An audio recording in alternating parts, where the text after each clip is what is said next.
Hey, what's up guys, and welcome back to another video on the channel.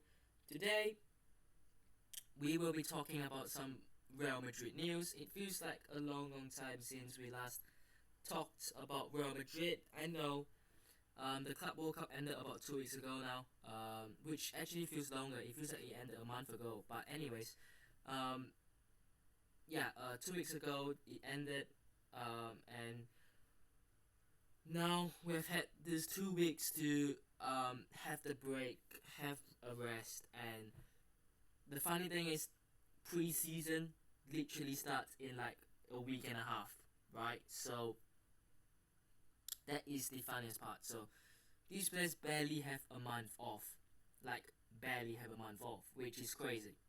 But anyways, obviously it's been a little bit down in terms of Real Madrid. I think we've all been seeing the transfer news. We've been trying to look at what's going on in the footballing world, and I mean we've all seen what Liverpool are doing, which is a madness. But even the likes of Arsenal are doing good jobs. Chelsea has been busy. If we're just talking about Premier League clubs, the general big four to big six clubs, as we know them, have been busy, have been doing some work. You know, not as much for Spurs and Man United, but overall, they are obviously doing well. And in terms of who Real Madrid will be competing with in the Champions League, Liverpool are probably going to be the best team in the not even in the league. They are going to be the best team in the Premier League, but the best team in Europe. Okay, and Chelsea beat PSG, who are the best team in Europe. So we know that the likes of Liverpool are probably going to be the best team. Chelsea are capable of being the best team because they have beaten the best team. And I think Arsenal are going in the right direction. They beat us last season, right? So when you look at those three clubs, who are the real solid um, top three in the Premier League, and Man City have been a little bit more quiet, but they will probably bounce back. And then you look to other leagues, right? PSG, they don't need to do much. They have that squad, and I don't think any of their players will leave. They've got a very young squad, so I don't think they'll need to do much. Maybe Donnarumma might leave, but if he does, I think they would be looking at Maignan from AC Milan, maybe Emi Martinez from Aston Villa. But anyways, and then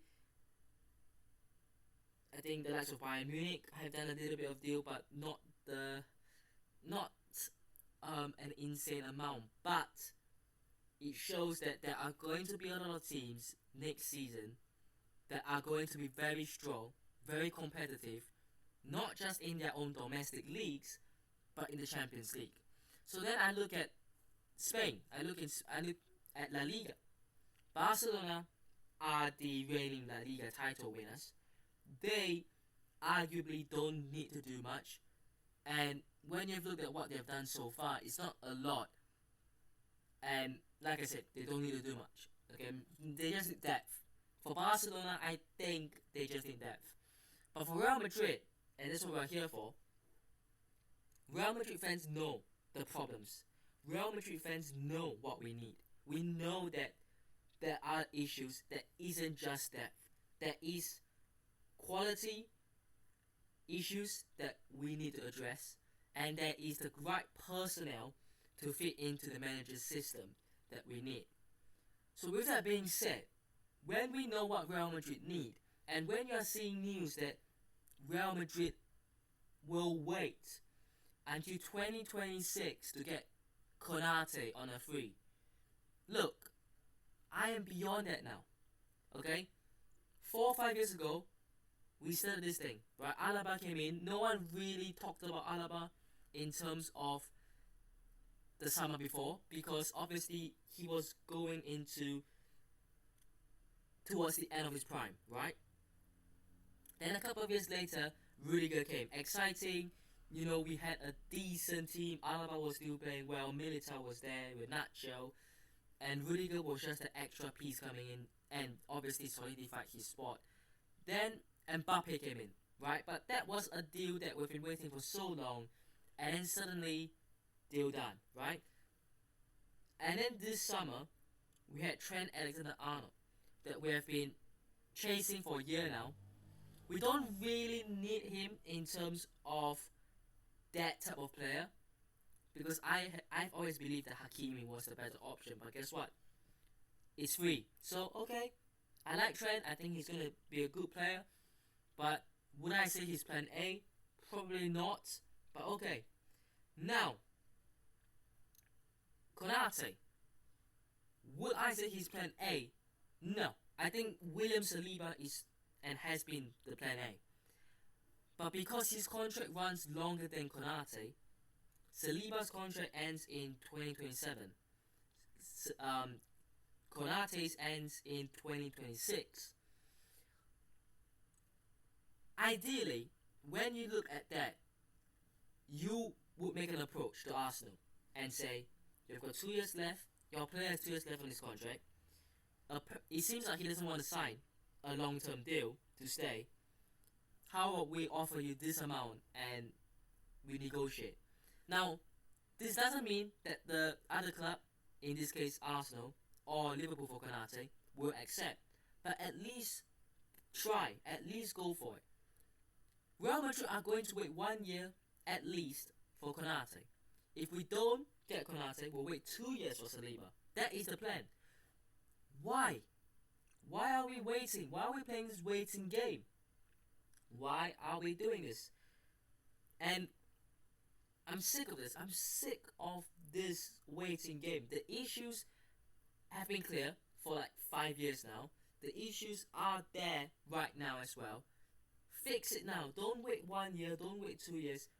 A new manager has come in. He has had a couple of new signings. Yes, Huijsen has come in. But if we want to implement what he wants, and even if we don't want to implement a 3 or 5 back system, Rudiger isn't young anymore. Okay? Militao's legs can't stay fit. Huijsen is incredible. Asensio has had many mistakes, but I believe that if he is under the right guidance and he becomes a backup option, he will be a good option. Alaba, he's always injured as well, and he's most likely going to leave next summer. So when you look at the options we have, and then you look at Vallejo who has left, never played anyways, it's fine. Jacobo Ramon has now left, and he joined Como. When you look at the future for the centre backs, I see Huijsen with Asensio as his backup, and then I potentially see either, and this is for me, either Rudiger and Militao as the rotated option with a new centre back. That's how I see it. Okay, which is why I don't think we need to keep Alaba, but he doesn't want to go. I don't think we need to keep Militao, but I don't think he will go. So in that case, you have to keep them, which is obviously going to be a financial issue. But it doesn't mean that you don't do what you have to do, which is another centre back. Because yes, quantity-wise, there is numbers, but is there quality? Not really for me. And Militao showed good glimpses against PSG, don't get me wrong. But how long can he do that? How many games can he do that for a season? We can't have him play 5 to 10 games a season and perform well. He needs to be playing at least 30-35 games a season. When you consider Real Madrid are probably going to be involved in 55 to 60 games, at least half of the games he has to be involved in. Whether it's a sub, whether it's a starting appearance, he has to. And I don't see Militao being involved in at least half of the games. Now, him right now, I don't think that's going to happen. So, we need a centre back. Whether that's Konate, whether that's Saliba, that is a key area. And then obviously the midfield player, we know we need the controlling midfield, the Toni Kroos replacement. I'm not saying anyone can replace Toni Kroos, but that type of player we know we need, and there isn't anything on that. Stiller has gone very quiet. We haven't ever really been linked to Vitinha, although that is my dream option. And I don't know what else is there on the market, but someone has to be looked at. Now, I saw someone online say that Real Madrid don't need a midfielder and should actually sell like a Camavinga because we have too many options. Let me break it down to you. If Xabi Alonso decides to play a midfield three, he would ideally have Tchouaméni, Valverde, Bellingham, Dani Ceballos, Camavinga, and if you drop Arda Güler deep, but I don't think that's his best position, so I'm not going to count Arda Güler because that's not his best position. You've got 5 midfielders, right? Now, you're telling me you want to sell Camavinga. Dani Ceballos will probably leave eventually. He won't leave this summer, but it could be next summer, right? It could well be.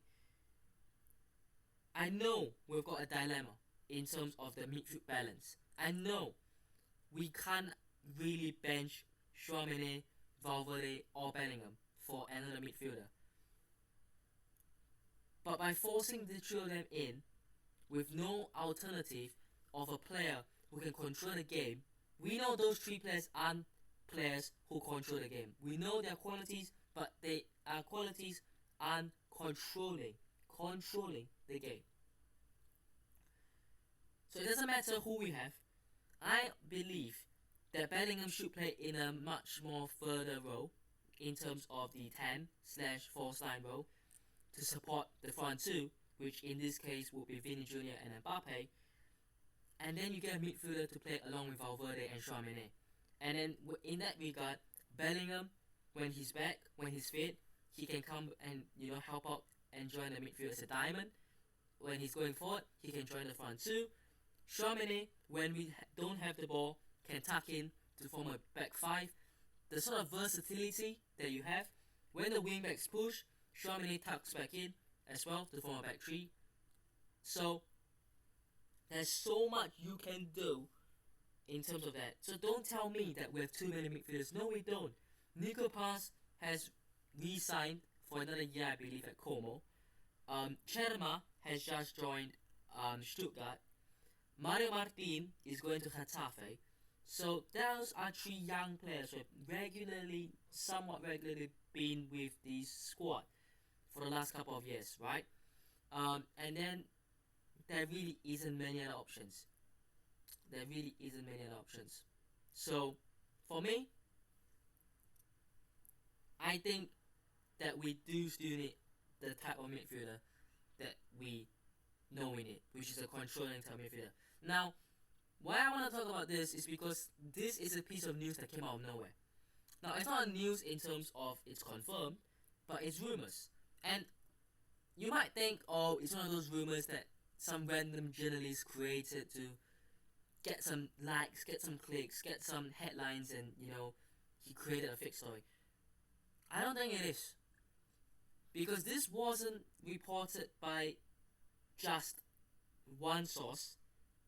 And usually when it comes to the likes of Madrid Zone, Madrid Extra, what I know about them is that they don't post, and this is true, they don't post about these sort of news unless there's some clarity to it. So if this was just based on some random account, I would be like, it's probably fake news. But I do feel like there's some clarity to it, and here's why. But before we get to that, let's read this. Real Madrid are not trying to sign Rodri this summer from Jose Felix Diaz. Confirmed there is mutual interest between Rodri and Real Madrid. A move is highly unlikely this summer, but it's very possible in the future. Now, I was on stream, link in the description, and I was talking about this, right? It's now or never. Now, for me, I am putting away the Ballon d'Or stuff. Okay, I think we have to all move on from it. But on the footballing side, first of all, Rodri is not the player that we need. The type of player that we need.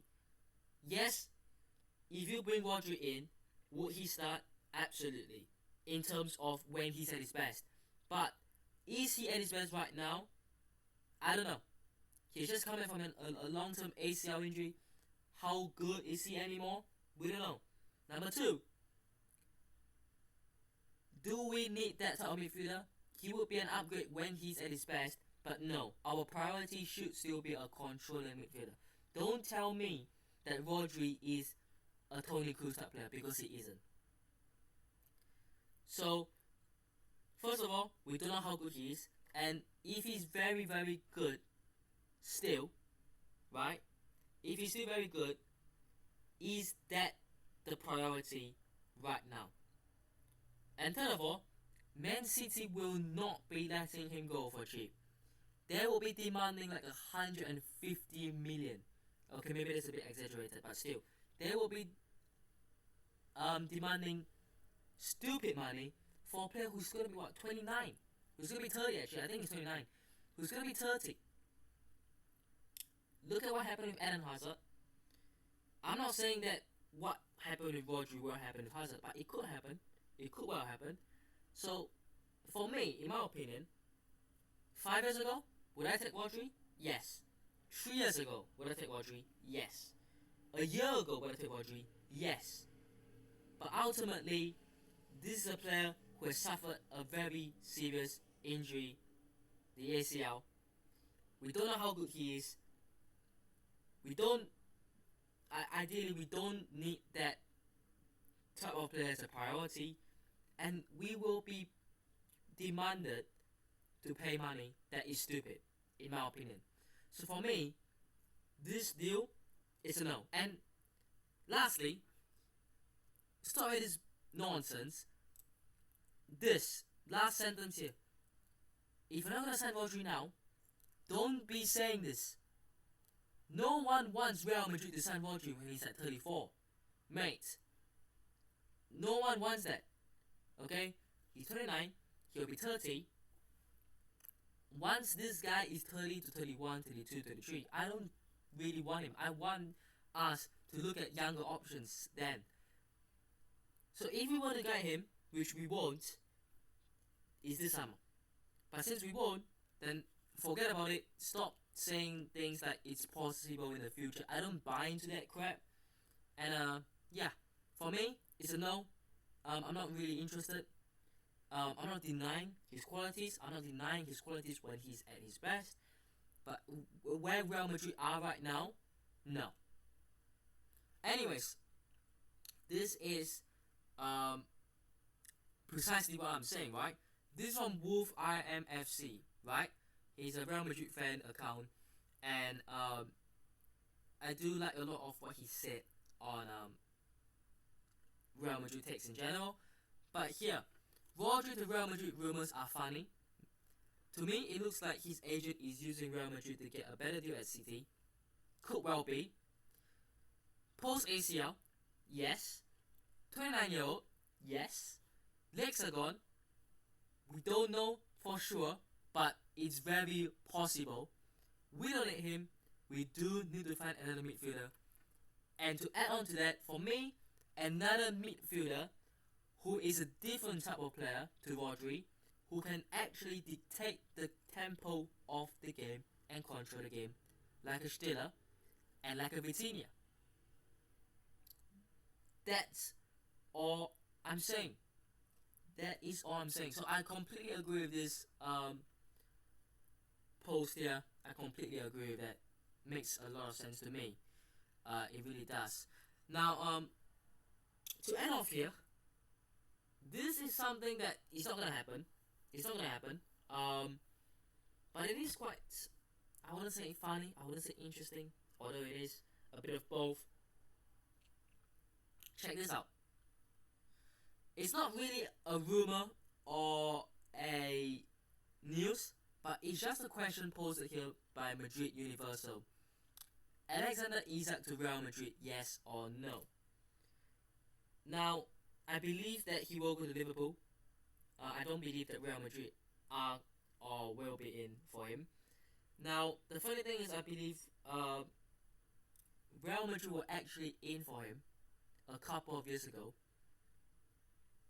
I remember, he was at Dortmund. I don't know if it was during his Dortmund days or Sociedad days that Real Madrid were in for him, but we were at a certain point of time. We didn't ultimately go for him, and yeah, he's moved on and he has become a very elite striker. I think he's a very very elite striker. He's very complete. He can hold up the ball. He's quick. He's strong. He's a proper poacher. He has eyes for goals. He's such a very good player, and obviously I would want him. But is it gonna happen? No. I would be delighted if it did. Honestly, do you know the emotions that I would face? But I just don't see it. I just don't. In terms of what I think will happen, I think Isak goes to Liverpool. I think it's unlikely Rodrigo goes to Liverpool now. But if he does, I don't think. Okay, how about let's put it this way: if Rodrigo goes to Liverpool now, I think Isak doesn't go to Real Madrid. I think Isak maybe follow him to Liverpool, and then I think we could sneak in and ask for Konate.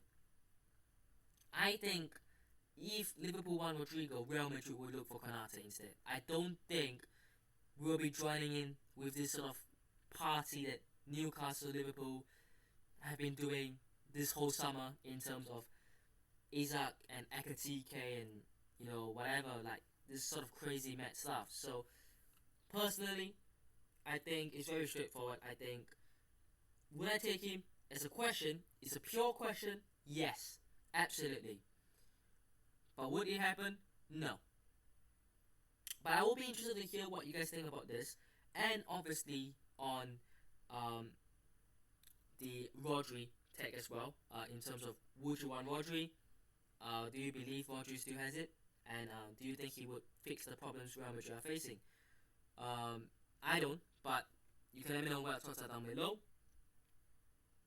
And yeah, hope you guys have enjoyed today's video. Hit the button, subscribe to us on already, and I'll see you guys in the next one. Peace.